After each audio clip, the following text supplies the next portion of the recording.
Guys, welcome back to my channel once again. I am Sudha and ये मेरा Bangkok का second video है, part 2। मैंने पार्ट 1 पहले ही डाल दिया है, अगर आपने नहीं देखा है तो आप देख सकते हो। ये सेकंड वीडियो में मैं आपको बताऊंगी कि ओवरऑल कितने बजट में मैंने बैंकॉक ट्रिप किया एंड कैसा था मेरा एक्सपीरियंस। एंड अगर आप जा रहे हो, प्लान कर रहे हो, तो आपको किन किन चीज़ों का ध्यान रखना है। तो ये कुछ बातें मैं इस वीडियो में कवर करूँगी, तो वीडियो को एंड तक जरूर देखना। ओके, सो पहले let's share my experience. Bangkok का ट्रिप बहुत ही अमेजिंग ट्रिप था, बिकॉज मेरा फर्स्ट टाइम मैं इंडिया के बाहर गई थी, मेरा फर्स्ट इंटरनेशनल ट्रिप था और हमने सब कुछ खुद से बुकिंग किया था। मतलब हमने कुछ भी एजेंसी के थ्रू, ट्रैवल बुक के थ्रू नहीं गए थे। हस्बैंड ने मेरे फ्लाइट टिकट्स बुक किए थे। Everything is done by ourselves only. हम खुद बहुत सारे यूट्यूब पे वीडियोस देख के, अगर आप जा रहे हो तो किन किन चीज़ों का ध्यान रखना है एंड क्या करना है, और दिस वो सब देख के हमने खुद से सब बुकिंग किया and it's went really well. तो आप अगर ट्रैवल करने का सोच रहे हो तो मैं पूरा एक्सपीरियंस शेयर करती हूँ यहाँ पे आपको कि आप किन चीज़ों का ध्यान रख सकते हो। तो मैं भी ये वीडियो आपके लिए हेल्पफुल हो अगर आप बैंकॉक जाने का सोच रहे हो तो। पहले तो हमने टिकट्स बुक कर ली थी। स्टार्ट कहाँ से करूँ मुझे समझ में नहीं आ रहा है, बट लेट्स कि आपने टिकट बुक कर लिए और जब भी आप जा रहे हो तो वहाँ पर आपके ऑफकोर्स इंडिया के सिम तो नहीं चलेंगे, तो वहाँ पर आपको वहाँ का सिम लेना होता है। तो हमने इंडिया से ही बुक कर लिया था ई सिम और वहाँ पे जाके एक्टिवेट कर लिया था। और सबसे पहले अगर आप बैंकॉक जा रहे हो तो आपको करेंसी, वहाँ की करेंसी चाहिए होगी यूज़ करने के लिए।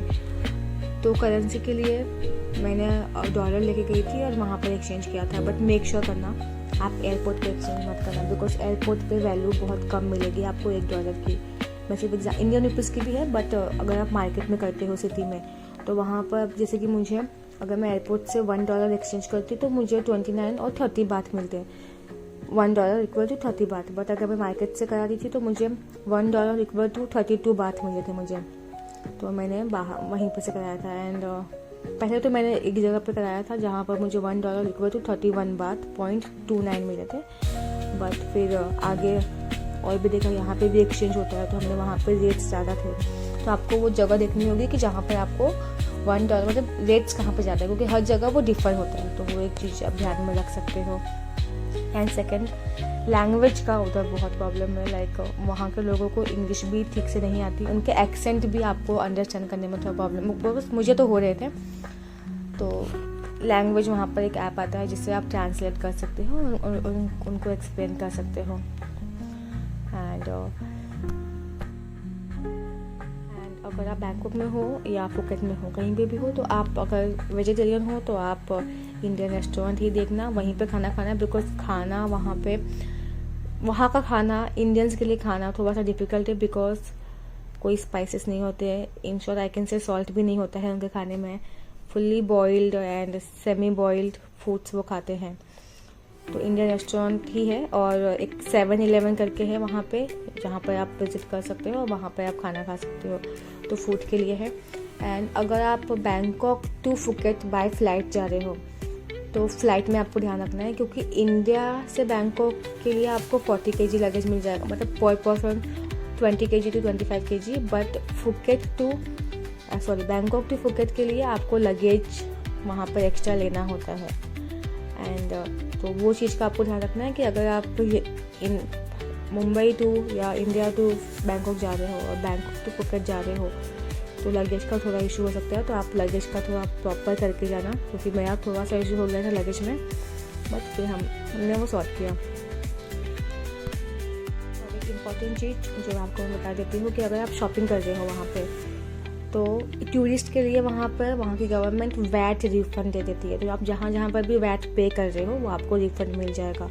तो बैंकॉक ट्रिप पर अगर जा रहे हो तो आप कोई भी बिल आप संभाल कर रखो। बिल 7-Eleven में भी रिफ़ंड होता है और एयरपोर्ट पे भी आप अपना बिल दिखा के वैट रिफ़ंड ले सकते हो। तो ये एक पॉइंट आपको ध्यान रखना है जो आपको थोड़ा बजट फ्रेंडली बना देगा। एंड वैसे तो इतना कुछ है नहीं ट्रिप में, आप बहुत एक बार आ जाओगे बैंकॉक तो आफ्टर स्पेंडिंग 2 to 3 days आपको कुछ डिफरेंस नहीं लगेगा। मतलब नॉर्मली सब, मेरा तो बहुत ही ईजी गया था। मतलब एक टाइम को लगा कि मैं तो इंडिया में ही घूम रही हूँ। बट काफ़ी अच्छा एक्सपीरियंस था। यहाँ पर आप मसाज ज़रूर लेना। मैंने तो फुट मसाज लिया था बिकॉज मैंने इंडिया में भी मसाज लिया है, यहाँ पे भी अच्छा होता है, बट पता नहीं, मैं एक्चुअली वहाँ पे बहुत चल रही थी इसलिए शायद मुझे वहाँ का जो फुट मसाज था वो काफ़ी अच्छा लगा, काफ़ी रिलैक्सिंग। मतलब उन्होंने जो मसाज किया था उसके बाद 3-4 दिन तक मुझे लेग्स में पेन नहीं था, तो वहाँ का मुझे फुट मसाज काफ़ी अच्छा लगा। एंड खाने की बात करूँ तो मुझे वहाँ का खाने में तो मैं वहाँ पर मोस्टली इंडियन फूड ही रेफ़र कर रही थी। ब्रेकफास्ट में मेरे होटल में पूरा था, इवन वो ब्रेकफास्ट में भी पोर्क एंड चिकन खाते हैं, बट मैं सिर्फ फ्रूट्स खा रही थी, फ्रूट्स एंड ब्रेड, तो हमारा वही था। तो बैंकॉक में तो बहुत सारी प्लेसेस है जिसको आप विज़िट कर सकते हो, तो बैंकॉक इज़ बेस्ट। हमने वहाँ पर क्रूज़ भी किया था। एंड देन फुकेट में अगर आप फुकेट ऑफकोर्स आप आओगे ही। फुकेट आओगे तो आप पटोंग बीच के बाजू में ही आपका होटल बुक करना, काफ़ी सस्ते मिल जाएंगे। 3,500 से लेके 5,000 के बीच में आराम से आपको होटल्स मिल जाएंगे वहाँ पे। तो क्योंकि वॉकेबल रहेगा तो पटोंग बीच भी है, यानी यहाँ पर भी एक वॉकिंग स्ट्रीट है। जैसे बैंकॉक में नाना प्लाजा है, यहाँ पे पटोंग बीच के यहाँ पे है प्रॉपर, तो वो आप इंजॉय कर सकते हो। एक्सपीरियंस तो ओवरऑल बैंकॉक का काफ़ी अच्छा था।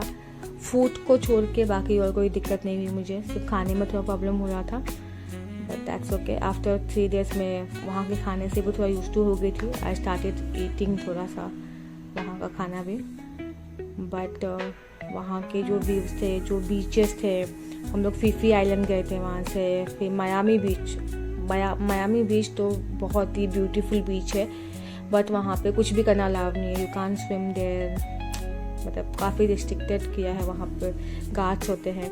जैसे कि पटोंग बीच पे हमने यहाँ पर स्विमिंग भी किया था, प्रॉपर बीच के अंदर तक गए थे, बट मायामी बीच इससे भी बहुत ही ब्यूटीफुल है, लेकिन वहाँ पे कुछ भी अलाउ नहीं है, बट अच्छा है, आप कर सकते हो।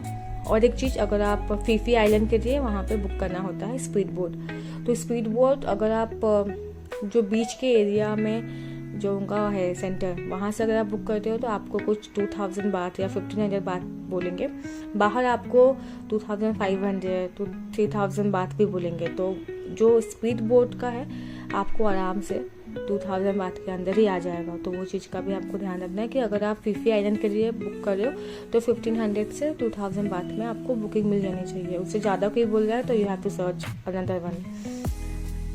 एंड ओवरऑल तो काफ़ी ब्यूटीफुल एक्सपीरियंस था, मतलब क्या ही बताओ, व्यूज़ तो बहुत अच्छे थे। एंड ऑफ कोर्स आप प्लान कर सकते हो, मेरा एक्सपीरियंस बहुत अच्छा है एंड आई विश आपका भी होगा अगर आप विजिट करते हो तो। That's it for today. इस वीडियो में मैंने ऑलमोस्ट मेरे सारे एक्सपीरियंस शेयर किए हैं।